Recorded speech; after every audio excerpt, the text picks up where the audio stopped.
The other reason that we struggle in the fight of faith to endure to the end is because we have the wrong object of faith.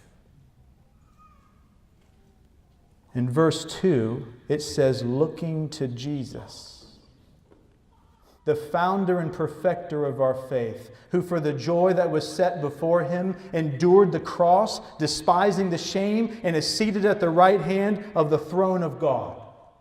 A huge mistake we all make in the fight of faith in this race that we are all in is looking at others around us. Or maybe being fixated on the examples that were set before us.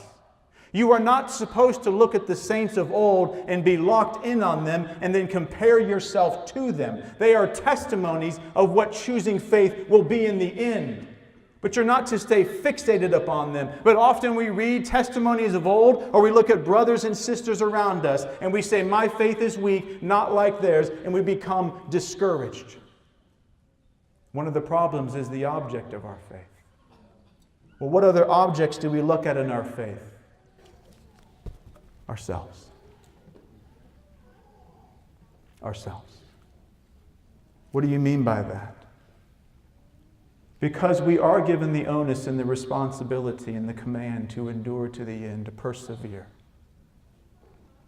Then we look at ourselves and we try to conjure up enough faith to make it to the end.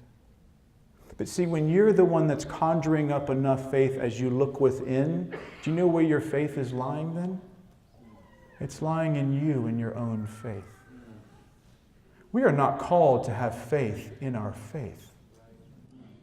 There is a different object of faith that the writer of Hebrews is pleading with you here in verse 2 to make the object of your faith. He says, looking to Jesus, present, active, continually looking at Jesus Christ.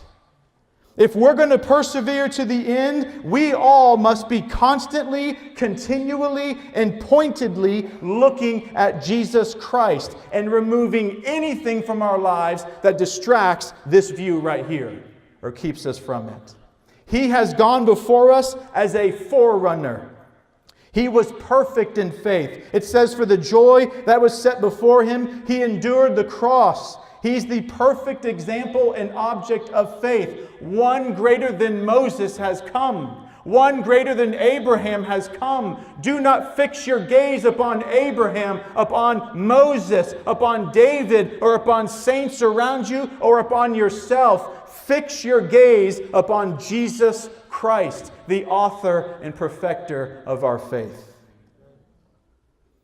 Jesus has secured all the promises the Father has made through His Word to His chosen people, through His life, death, burial, and resurrection.